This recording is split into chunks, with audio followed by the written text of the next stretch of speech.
You have to do what you do, you travel, whatever. Well, I figure I'll just retake it. Oh, no.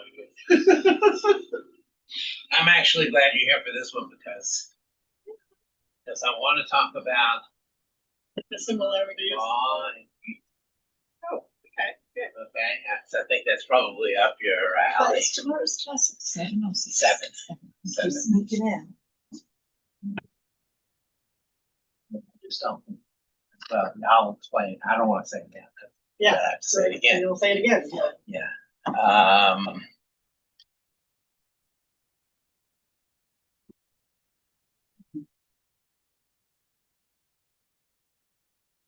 All right.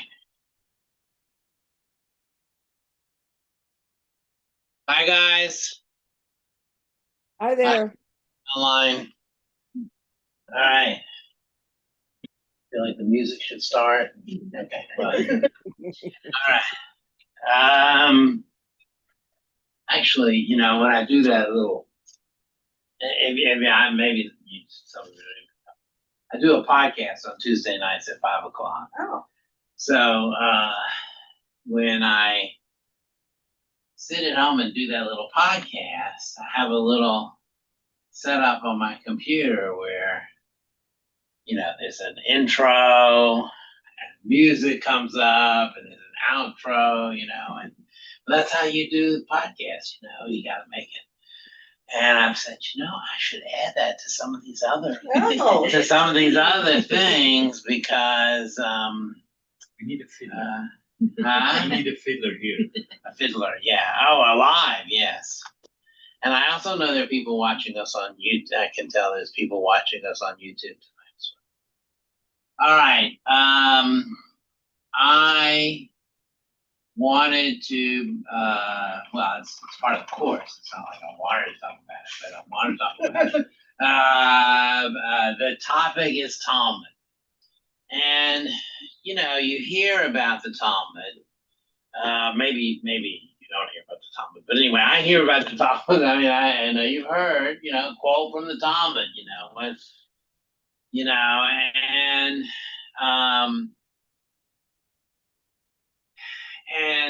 and so the question, of course, becomes, well, what is the Talmud? Where does it come from? How does it fit in to Jewish life?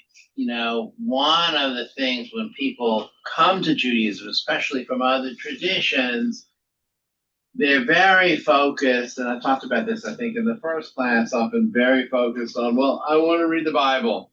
Let me find out what's in the Bible. And that becomes for them the cornerstone of their faith. But in our Jewish tradition, our very long Jewish tradition, we have collected a lot of other texts that we consider to be also holy texts and also a part of, I think there's many people out there. Yeah, if you could close the door. And also a part of the, kind of canon, not officially, because Talmud we understand as fits in a particular way, which I'll explain now. But let's get at the opening chapter here says the following. It says, after the Bible, our most important set of religious books is made up of 5,000 arguments, of which 99% are left unresolved.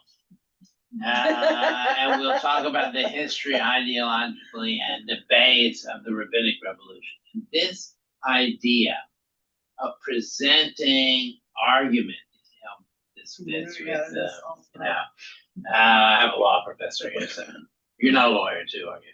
No. You're a psychologist, right? Also, then computer engineer. Oh, okay, all right. Anyway, I have to be careful. I never know the profession. We in Gainesville, you never know who's sitting in the room because you could have somebody who knows more about any topic than me. But the idea of taking these debates, most of which are legal debates, and presenting both sides of the arguments is really an interesting religious endeavor, because in some faiths, what you're told is just one way, one answer, one point of view. But our tradition doesn't do that.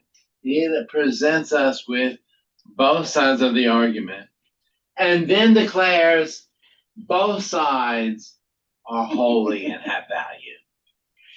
Okay, and that is really, that changes a fundamental landscape of what it means to be Jewish. Yes. Okay, so I mean, it's so much like if we compare Judaism to, you know, a garment of clothing or something, the fabric has actually changed. So we're not a religion like maybe any others or others that you may know of. So what happens? This little timeline here, which is sort of chopped up because of the way the page is, starts off by giving us, going all the way back to Second Temple times, and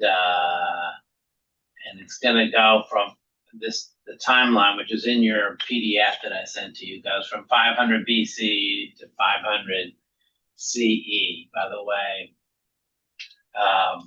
we talk about years as before the Common Era, opposed to some other way of designating the years, because that's how we think of the years, before the Common Era. So this particular chart, and there's debate on these exact dates. So I mean, we're talking a long time ago, so I wouldn't necessarily hold these dates to be exact, but we're talking about the canonization of the Torah around 450 BCE. We're coming up to Hanukkah, so you see the Maccabees revolt here on 166. Rome takes control of the land of Israel.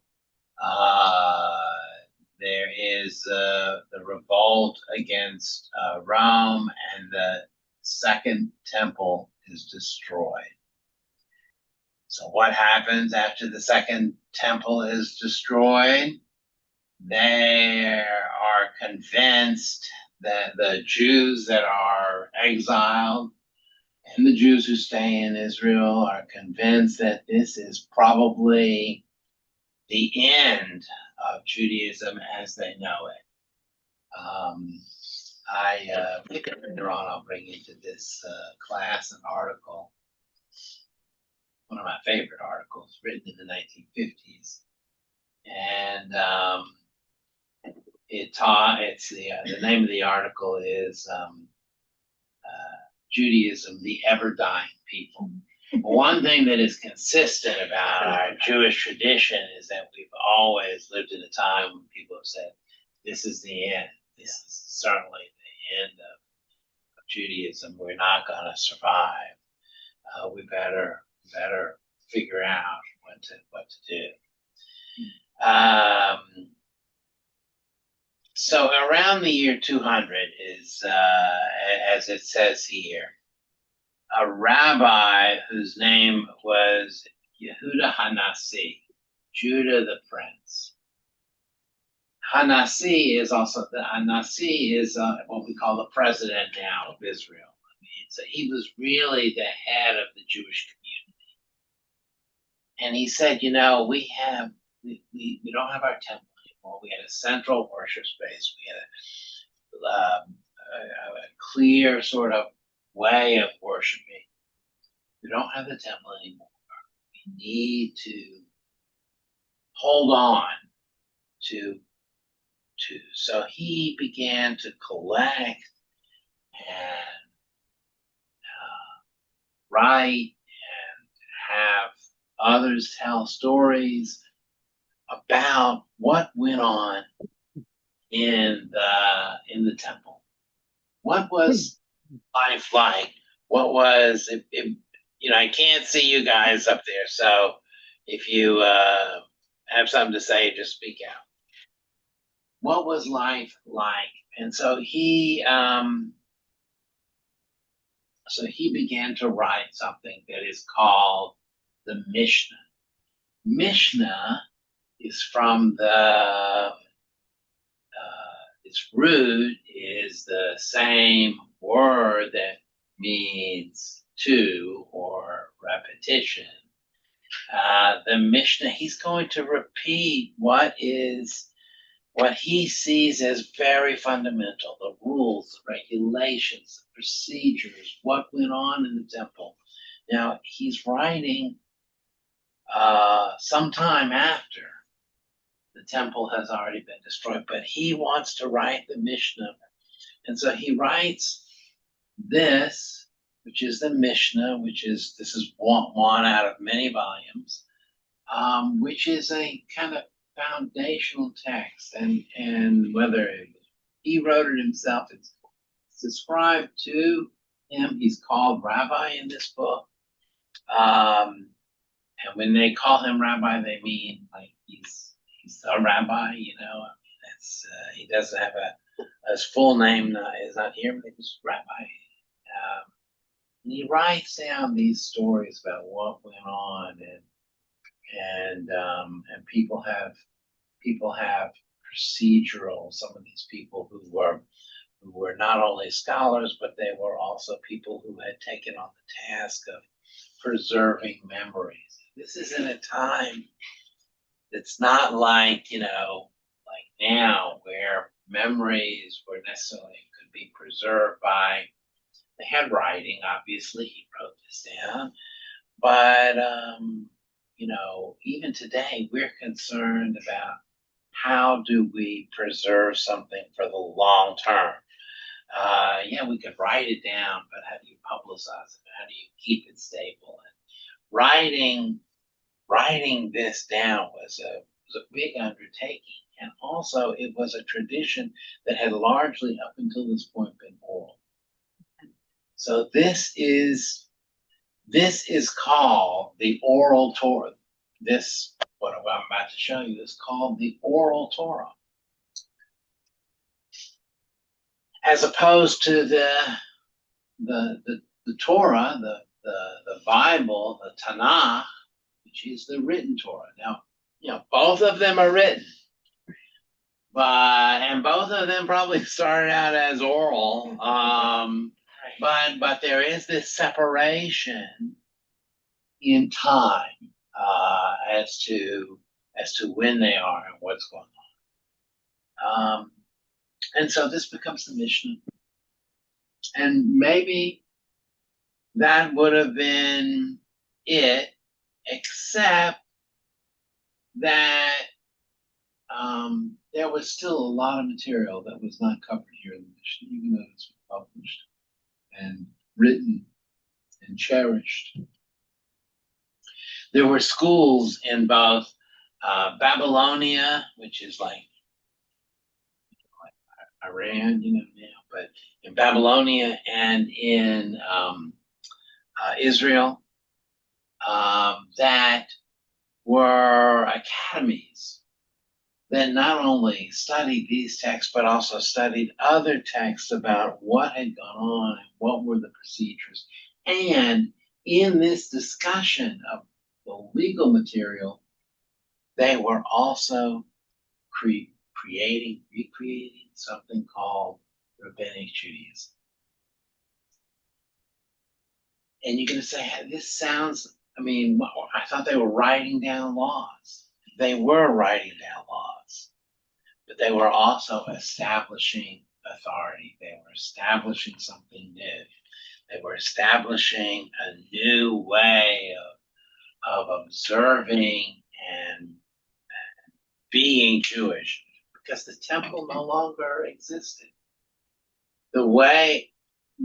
Once the temple was destroyed, the way that Jews had practiced Judaism, which was largely through animal sacrifice, was no longer available. That was a specific ritual that could only be done in the temple. So these rabbis who are writing these laws are not just writing the laws and debating the laws. They are creating something new. That's where I was thinking today about how, in fact, our law is also is a creative effort. I mean, not everything, because there are things, I mean, I just heard on the news today about talking about legislation about AI. You know, you can't go back to the Constitution of the United States and find an amendment on AI. You may be able to find some references to free speech or other things, but really this law is setting up something new, and so this effort of writing and debating and examining is not just it's not just to spend time. I mean, it's not just, it becomes an endeavor of creating rabbinic Judaism, and we are rabbinic Jews. Okay, we are a Judaism that was formed out of this time and became something very different from Second Temple Judaism, which itself was not exactly the same as what maybe had been in the Bible, but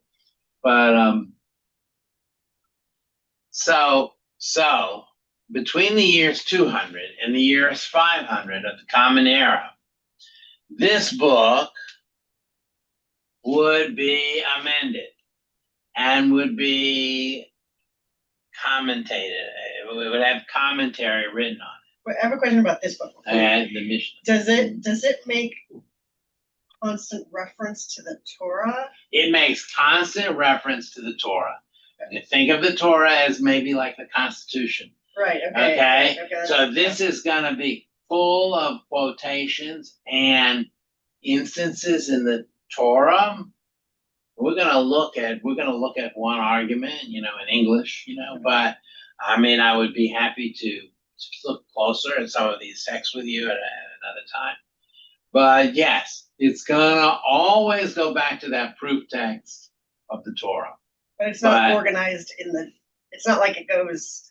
Well, that's the biggest problem, is that they hadn't created Yehuda Hanasi, Judah the Prince, was collecting this material in a kind of emergency fashion. Okay, and while there are volumes, this is the volume on kind of like agriculture and farming and things like that, on those laws like that, then there wasn't a great order. That was a huge problem.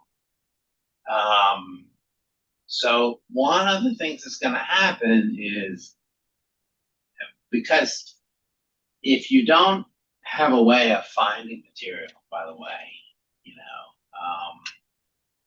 it's lost. So this is going to be a big deal to come up. But all right, we have the Mishnah, and there's going to be a commentary on the Mishnah that's going to be take 300 years to write. And it's 300 years of different academies reading this, arguing, writing down their arguments, but not writing down their arguments necessarily at the same time. In other words, a rabbi may pose an argument that is answered 100 years later, or a whole generation later. And then the two arguments are put together, sometimes with a solution, an answer, and very often with not with an answer. That means we're going to end up with a book that looks like this, which is the Talmud. Okay? And there's a picture of it here in here. Let's see if I can get to that page. I used to have a bookmark on that page, but anyway. Okay. So this is the Talmud. Here is that original text from that other book, that blue book, the Mishnah. Okay. And here is the commentary, or it's called the Gemara, from the word, from the Hebrew or Aramaic word that means to finish. Okay. So this is going to be the Gemara, the commentary on this, which is going to be finishing out the details, okay, of this text. But you know what? It didn't stop there, because around the year 1100, one of the most prolific writers in Jewish tradition, who is hundreds of years later, he goes by the name Rashi. We talked a little bit about him when we were talking about Torah and Torah commentary. But Rashi writes a commentary to explain this. He's in the south of France. A commentary to explain what's going on in the Gemara and in the Mishnah. All right, so he writes it because years have gone by, so there are words that don't understand, that people don't understand words here. Language has changed, so sometimes Rashi uses French, Old French, because he lives in France, to explain what a word is. Sometimes he gets it right, sometimes he gets it wrong, because he also didn't exactly have a good grasp on year 1100. The grammar was just sort of like, they sort of hadn't figured everything out yet. So he's not exactly translating it, but he's explaining it. He's explaining it here. And then his descendants, his children and grandchildren, write another explanation, and that appears here on the page. Now, we do the same thing today. It's called hyperlink, hypertext. Where you have a footnote, and you go there. But remember, we're going back to texts that were handwritten, okay? And this way of, in the Middle Ages, this way of organizing text with the notes on the page was a very convenient way of being able to, because you didn't have a standard pagination or a standard, printing press hadn't been invented yet. So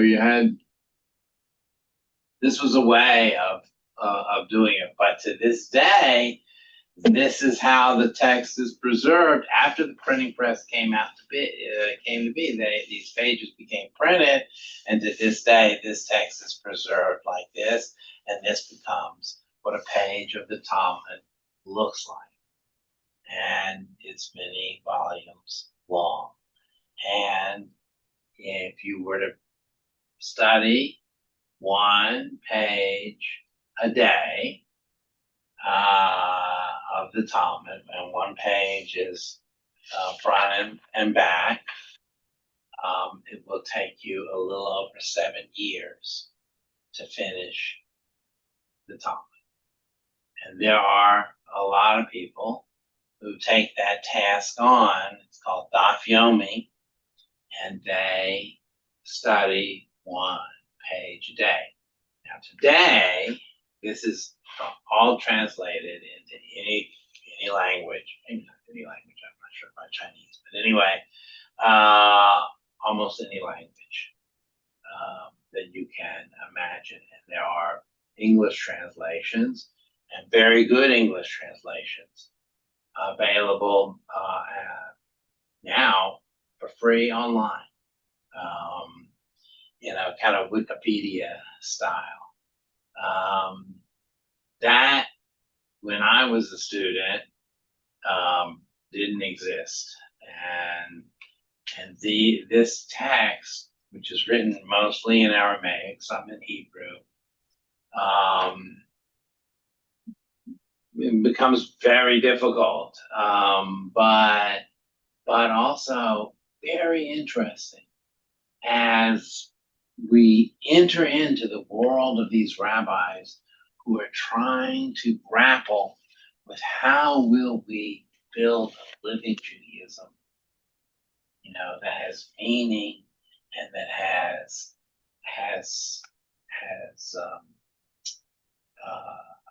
value for generations to come. And how will we take what we receive, the tradition that we receive, how will we take that and make it relevant? The task of taking the tradition and making it relevant is exactly what rabbis do today. That task, after all these years, some 2,000 years, has not stopped.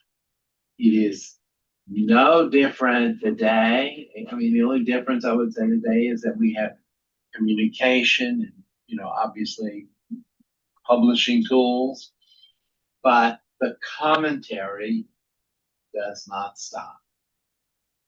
We'll mention that it was a huge problem. The organization of the text was a huge problem because they didn't have any. There's lots of laws here, and they didn't have any legal code.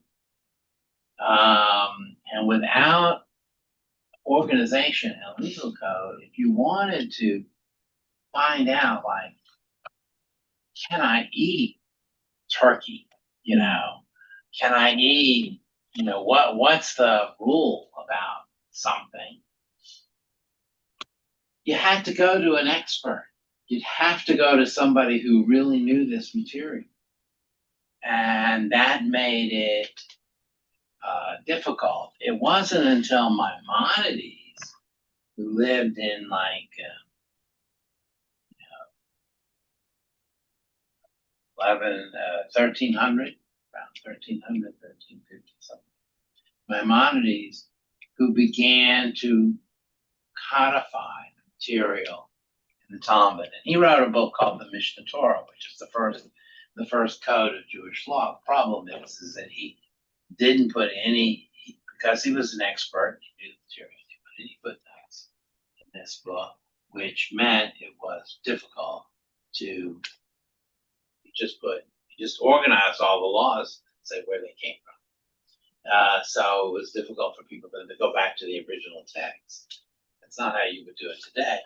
So after he came around, then came the Code of Jewish Law, which is this book. Again, many volumes of this book, which is the Shulchan Aruch, which was the first attempt to actually take Jewish law, organize it by subject, reference it back to not only to the Talmud, to the Mishnah, and to the Torah itself. The work continues. It's not done yet. But let me, in talking about this idea of legal creativity, let's take a case. Okay. And here's the case. And it's a law from the Torah. We'll start with the Torah itself. You can read it on the board. I'll read it out loud. This is from Deuteronomy. Here's the law. If a man has a stubborn and rebellious son who does not obey his father and mother and will not listen to them when they discipline him, his father and mother shall take hold of him and bring him to the elders at the gate of the town. They shall say to the elders, this son of ours is wayward and defiant. He will not obey us. He's a glutton and a drunkard. And then all the men of the town shall stone him to death. You must purge the evil from among you. All Israel will hear and be afraid. Sound reasonable to you? Is this the way we handle things now? This is hard. Hard, right? This is hard. Every angle. In every angle.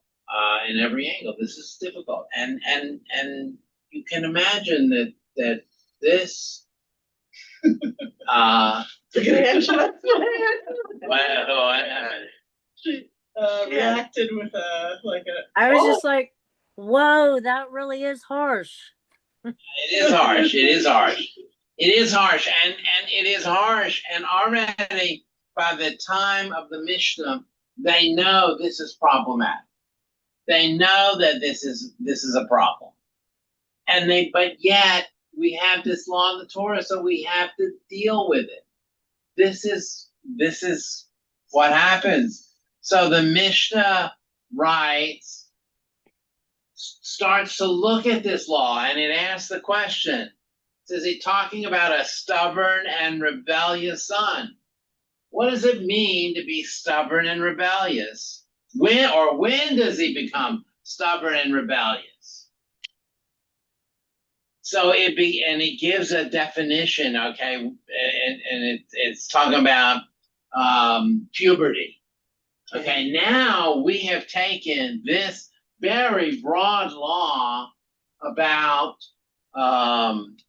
punishment of a child, and they're saying, no, wait a minute. We're talking about a child who has already entered into puberty. So anybody, whatever, before puberty, you got to deal with them another way. You cannot kill your child, okay? Because the first thing they say is a child is not responsible. His parents are responsible. Right. So he has to be over a certain age. And then they go on and ask the question, at what point is he considered liable? And then it gives a quantity of meat, a gluttonous and a drunkard. It gives a quantity of meat and a quantity of wine. Okay? half log of wine.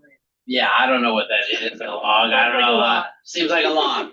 But you see what they're doing? They're beginning to limit, all right, the applicant, And provide notice. And provide notice. So they're beginning to limit and the ability to use this law to take whatever you say. Yeah, you have a child. I brought him to the gate. Well, he's not that drunk. He doesn't look like you. How much did he drink? He drank 3 glasses of wine. Well, that's not enough. He's not under our definition of a drunkard.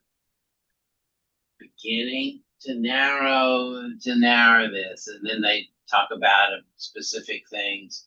So, Rabbi, for argument's yeah. sake, how much is this eating and drinking here, just for argument's sake, where it says the log of the wine and the what is that? The Tardamar. How much is this? How much is this? Well, it's a lot. It's going to be a lot. Okay, I don't know the exactly amount, but we can figure it out. But it doesn't matter. The point is, you see, they're beginning to this law, which is a problematic law. Okay, they're beginning to try and put some guardrails around it. And look at the next paragraph is also a whole bunch of exceptions. It was right. Something about a whole bunch of exceptions. Like 2 hairs on his beard. Did you know right. that? Like there's that. Right. Well, they're talking about puberty there. Look at number 4. If his father denounces him, but his mother disagrees, he's not liable. Going back to the Torah again, the Torah says, the man who does not obey his father and mother. So now the rabbis are saying, well, that must mean that they have to agree. Again, limiting this. The man who shows up and who says, my son is a drunkard, he needs to be executed. Mom says, oh, no, he's a wonderful boy. He's not going to be executed. The rabbis are reinterpreting the Torah itself. Okay? The Gemara is gonna finish this. I mean, is gonna continue this argument. And look at here, this statement right here. There is a teaching. There never was, and there never will be a true Ben Sorera Murray. That's the stubborn and rebellious child. Why is it written at all, say the rabbis? It must simply be that you can study it and in so doing gain reward. They will completely eviscerate this provision of the Talmud, not only limiting the time, in other words, the boy has to be at a very specific time in his life, he has to have eaten a certain kind of meat, mom and dad have to agree, they have to bring him to the gate, there have to be 3 people at the gate who have a certain amount of knowledge, who are going to agree, and who, so by the end of the day, Nobody's gonna meet that definition. no one's going to meet that definition. It's just meant for educational value. That it was for educational value. It was for study of value. And that is also what I mean about the creativity of law. Okay, this idea that we're taking the law and we're understanding it in such a way. The rabbis knew that law that could be extremely dangerous. That law, as we read it in Deuteronomy. Oh, yeah. While it may have been acceptable at one time or another to kill your child for their behavior, by the time the Gemara and the Mishnah is written and the Gemara is written, it's completely unacceptable. And yet, it's there. So what do we do with it? We study it, we learn it, we grapple with it, and in the grappling with it, we come to some kind of new understanding. And also there is that intellectual challenge of grappling with this and of understanding this. And did all the rabbis have the intention of negating the Torah? That was not their intention. Their intention was, how are we going to actually live our lives? And what are we going to do when a man comes to us and says, I want you to kill my child? Because that is going to happen, because I see it happen all the time. No,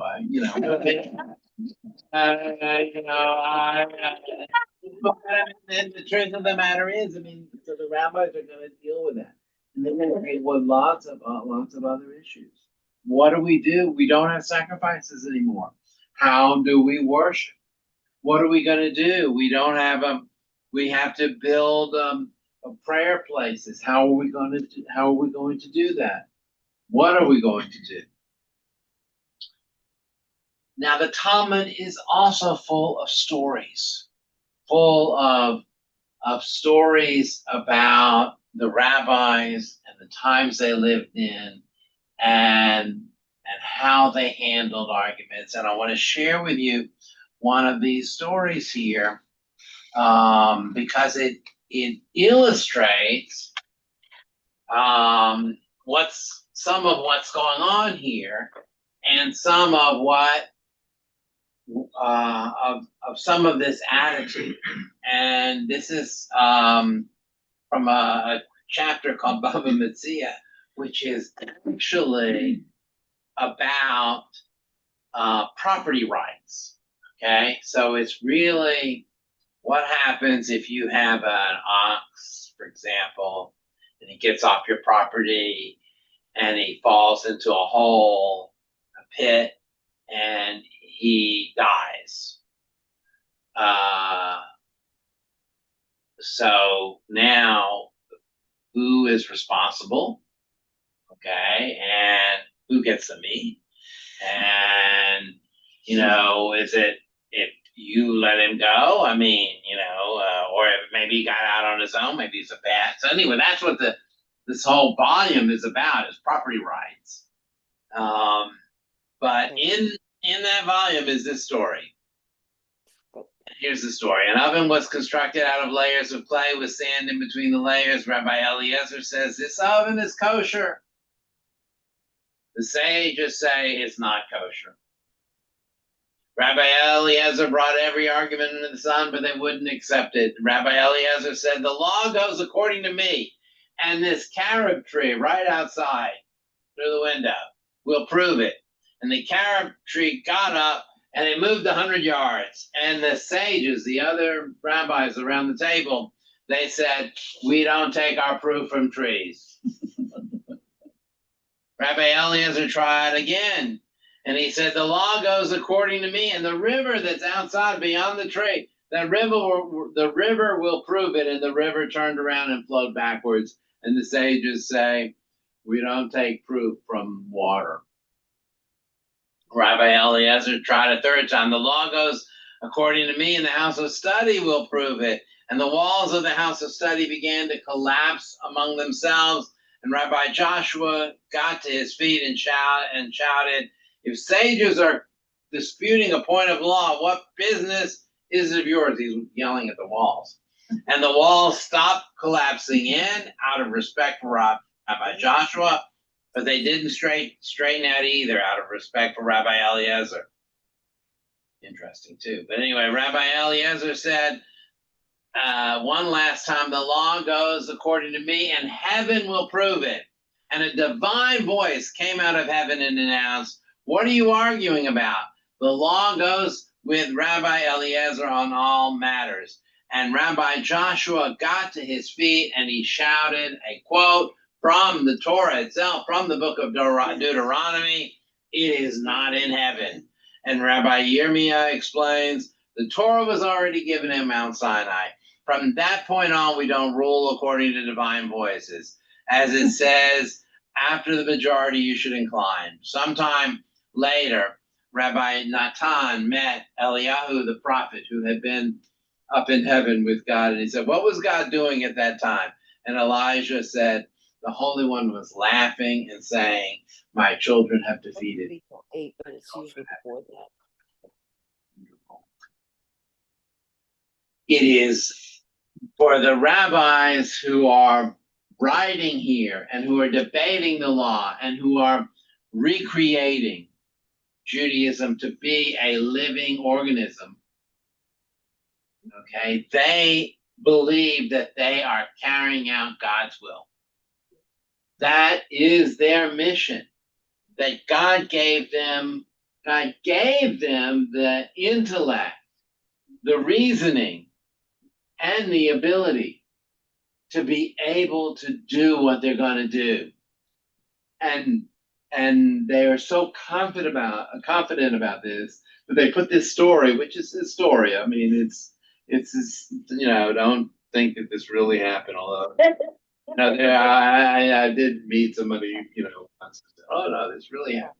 I don't know that it really happened, but it points to an attitude that we as human beings have a role, okay, and have the ability to interpret and think and to grapple.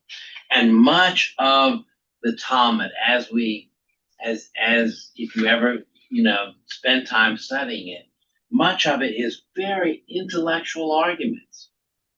A lot of it with little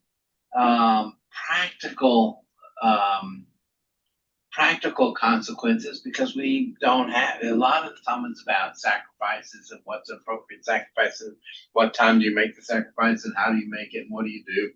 When they're arguing about these things, and even if they come to a conclusion, we don't do sacrifices anymore, so it doesn't really matter. But the way that the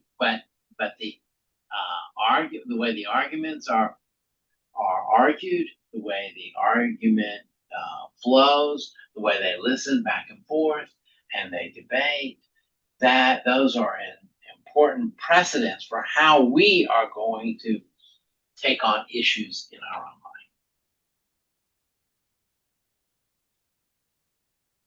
Not so different than the law. I mean, because I do believe that if law, there wouldn't be legal scholars if law was only about reading the statutes and then implementing. It's takes real brain work and creativity to not only to understand, but then to create a world that we can live in. And that makes sense. Yes. Who continues the analysis these days? This is I do. ancient times. No, I mean, there are various ways. First of all, it never stops. Okay, so there are various ways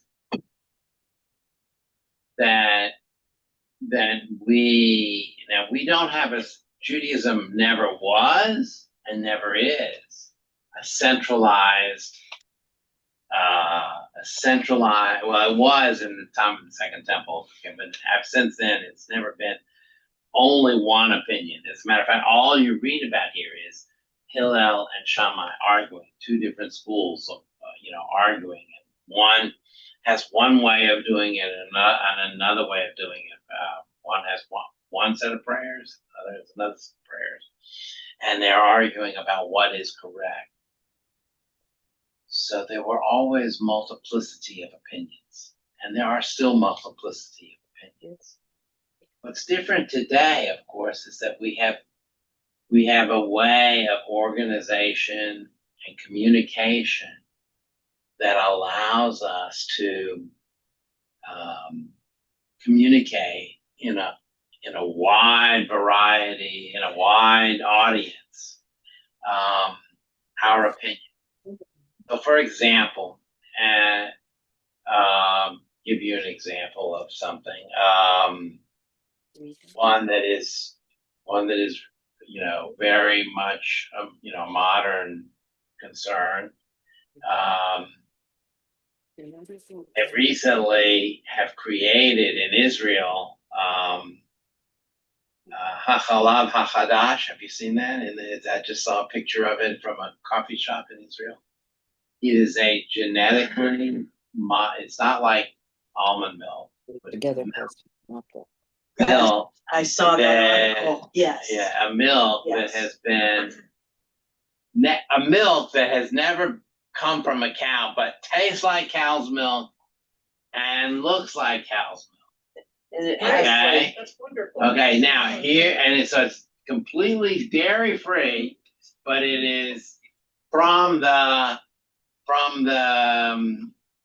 they start with I don't know. I'm not a scientist. So what do Yeah, I? it But starts with anyway, the genetic it's something material. new. I guarantee you, they're already serving it in coffee shops in Israel. It'll probably be here next week. I mean, it doesn't take long, and it's called the new milk.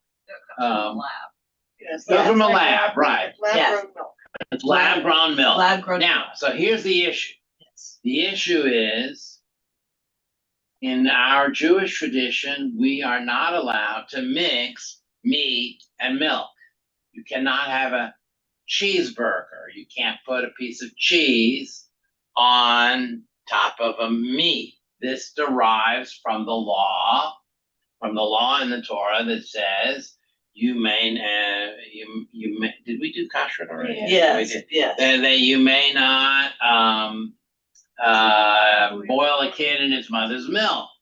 Okay, but now here you have milk that has never, and it says it right on the bottle. I mean, I just saw it this morning on a friend of mine who's a rabbi in Israel sent it to me, and it says never touch the cow. It's and you have milk that's not from a cow. And so you could make cheese from it, so I can't. Is it okay? So now rabbis are going to have to just who are going to decide. Now, what's going to happen? I mean, I can tell you already, I know this has come up enough times. What's going to happen is It's gonna be. some are going to say, Yeah. absolutely it's okay. And some are going to say, can't use it. The Constitution is the Supreme Court that decides with this. We don't have a Supreme Court. So who are the rabbis that actually get to finally decide? It's never And Yeah. then, So and each, then ultimately it's us deciding whether we. right, so ultimately, right, I mean, so let me say this, I mean, I don't wanna make it like me personally, because I am part of, there are 1,400 rabbis like me in the United States who are conservative rabbis. And again, I don't mean conservative politically. I mean, this our movement, and we appoint about 18 or 22. I forgot the number. It's an odd number, so it would have to be 23. Legal experts who are rabbis who take on that job of deciding Jewish law, and they will examine these issues, and they will publish an opinion. They will publish a minority opinion and a majority opinion, and then every local rabbi will make decisions for his community, but every individual Jew will, and ultimately make the decisions for themselves. Okay, and not only who their rabbi will be, but also whether or not they're going to listen to what their rabbi says. Okay, because that's the system we live in now, and some communities are, more tightly run than others. I mean, in some communities, if you were caught doing something, like, oh, you're using that milk, it would be highly embarrassing. In our community, no one would even notice or know. But that's how it works. Okay, so I have all kind of every year there's like 18, 25 different cases that come before the law committee of the conservative movement, and someone will submit a case, like, some of the big cases are, may a woman be a rabbi? And there's a majority opinion, a minority opinion. Some are going to say okay, and some are going to say no. And most of the things that come up nowadays have to do with technology or changing attitudes and social, what we would understand as social norms. May a person who is a gay or a lesbian person serve as a religious authority. So these are issues that are in our time. So it doesn't stop, and it hasn't stopped. I mean, when electricity came out, there was when electricity began to be used, all of a sudden the question was, what is electricity? We talked about this on Shabbat when we were talking about Shabbat. Now, what is electricity? What is the nature of electricity? And, for those rabbis who first examined electricity, it was clear that electricity was fire. Fire is prohibited on Shabbat. Okay, so that was a very clear and easy thing. It's a little more complicated nowadays because we kind of understand that electricity is not exactly the same as fire. Otherwise, this would be really hot right now. This thing. So it's a little more nuanced, but we may still make the decision, and we do make the decision.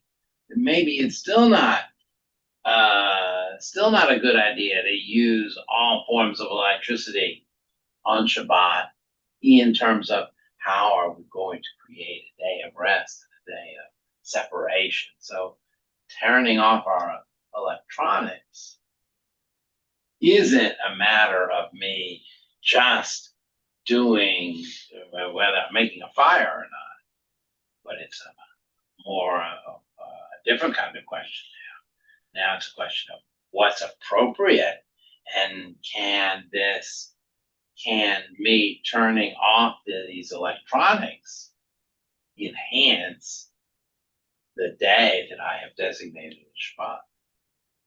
Which is why you'll never see, at least in a conservative synagogue, you'll never see us go to a Kindle or something like that on Shabbat, and there are, in some synagogues, they are not in conservative synagogues, but other movements, doing away with the prayer books and using the big screens, for all the prayers on the wall. And that makes sense. After all, a lot of churches do that as well. You just hold the book and just, see what's on the wall.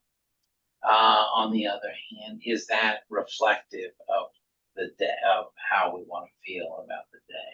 What did you do during COVID as far as like being able to Zoom a service?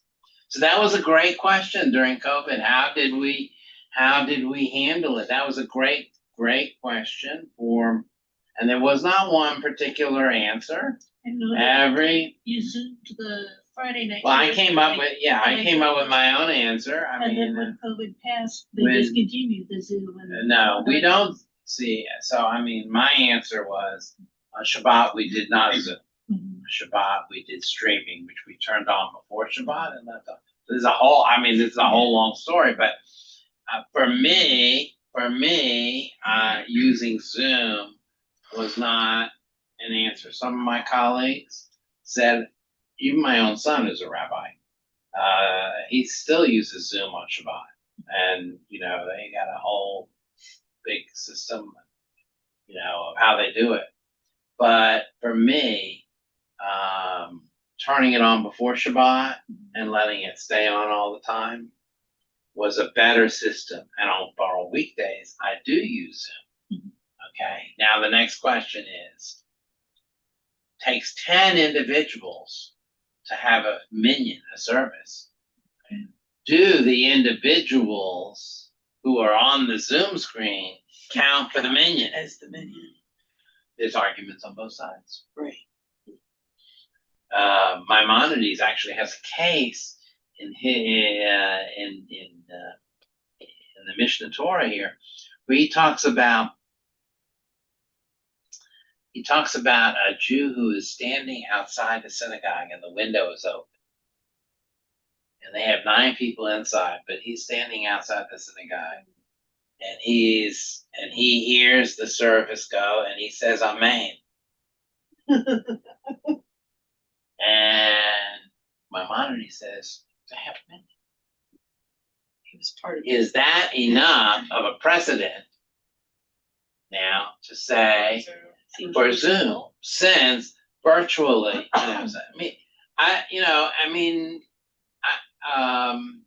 you can see that this continues to be an area of development. Oh, another thing we talked about just the other day was elevators on Shabbat. Okay, when if you can't use electricity on Shabbat, what happens?